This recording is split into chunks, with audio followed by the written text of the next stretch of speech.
Hello students, स्वागत है आपका सीएफए की पाठशाला में।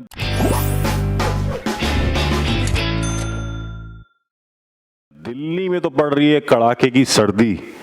आपके शहर का क्या हाल है? अगर आप भी दिल्ली से हैं और आप भी इस सर्दी को एंजॉय कर रहे हैं तो इस वीडियो को ज़रूर लाइक और शेयर करना।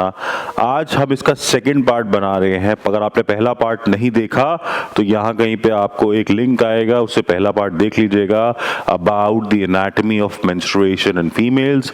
आज हम जो बात करेंगे, आज हम बात करने वाले हैं सेकेंड फेज की। आज हम बात करने वाले हैं हार्मोन्स की। कौन कौन से हार्मोन्स है जो इन फेज में ऊपर और नीचे जाते हैं, और लास्ट पार्ट में हम बात करेंगे कैसे एक्सरसाइज और डाइट या साइकिल सिंकिंग इसके साथ आप इनकॉर्पोरेट कर सकते हैं। छोटी छोटी चीजें बहुत मजेदार होने वाली हैं।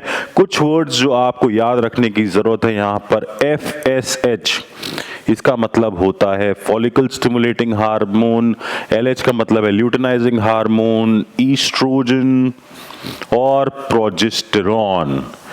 ये चार हार्मोन्स का जो प्ले है, ये ही सारे के सारे मेंस्ट्रुएशन का बैकबोन है। कैसे ये चारों का एक इंटरप्ले होता है और किस तरीके से एक एग जो है वो मैच्योर होता है, इसकी आज हम बात करने वाले हैं। अगर हम यहाँ से देखें तो अगर आपको याद ही होगा कि कैसे हमारा मेंस्ट्रुएशन साइकिल काम कर रहा था। सबसे पहले ये जो फॉलिकल था ये मैच्योर होता है, इसके लिए हमें चाहिए होता है elevation of follicle stimulating hormone. FSH की वैल्यू बढ़ती है, 3 से लेके 30 फॉलिकल तक एक साथ डेवलप होने लगते हैं, बट उनमें से एक ही ऐसा होता है जो मैच्योर हो पाता है, जो आगे बढ़ पाता है। और जैसे ही ये आगे बढ़ता है, ये जो बढ़ा हुआ FSH है ये वापस नीचे गिरता है, और ये जो पोर्शन है, ये जो बेसिकली फॉलिकल है, वो एक स्पाइक देता है एक हार्मोन को जिसका नाम है ईस्ट्रोजन।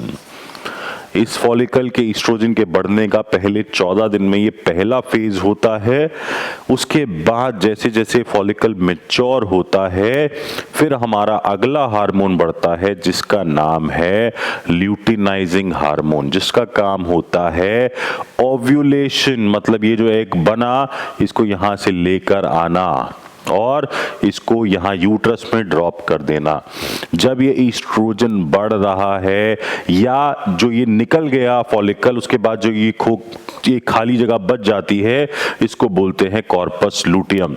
ये कॉर्पस लूटियम रिस्पॉन्सिबल होता है प्रोजेस्टेरॉन ईस्ट्रोजन के रिलीज के लिए, और यही रिस्पॉन्सिबल होता है जो आपके यूट्रस की एंडोमेट्रियम की थिकनेस होती है उसको मेंटेन करने के लिए भी यही दोनों हार्मोन्स जो हैं, ईस्ट्रोजन और प्रोजेस्टेरॉन, यही इंपॉर्टेंट हार्मोन्स होते हैं जो बेसिकली इस यूट्रस की थिक लाइनिंग को भी मेंटेन करके रखते हैं। अब जैसे ही towards the end of the cycle luteal phase जब आता है, जब ये चीज ड्रॉप करती है, उस सिचुएशन में दैट इज व्हाई जो फर्स्ट हम बोलते हैं डे 1 बोलते हैं, जहां से ब्लीडिंग शुरू हो जाता है, बिकॉज ईस्ट्रोजन और प्रोजेस्टेरॉन का ड्रॉप रहता है। बट लास्ट के जो फेजेस होते हैं वहां पर आपको एक बड़ा स्पाइक देखने को मिलता है प्रोजेस्टेरॉन का, जो बेसिकली प्रिपेयर कर रहा होता है बॉडी को इन केस अगर एग फर्टिलाइज हो जाता है तो कैसे उस एग को इम्प्लांट किया जाएगा, कैसे आपकी थिकनेस जो है एंडोमेट्रियम की वो इतनी मेंटेन रहनी चाहिए ताकि वो जो फर्टिलाइज्ड एग है वो पहुंच सके। LH काम करता है इरेक्शन के लिए मेल्स में, और FSH काम करता है स्पर्मेटोजेनेसिस के लिए। दोनों मिलके पूरे सेक्सुअल फंक्शन को देखते हैं। ये इरेक्शन में भी काम करते हैं और स्पर्म बनाने में भी काम करते हैं। तो दोनों जेंडर्स में ये दोनों हार्मोन्स काम करते हैं और मेक श्योर करते हैं कि एक आदमी की सेक्सुअल लाइफ जो है, एक आदमी की जो ऑफस्प्रिंग देने की एक पावर है, वो बनी रहे।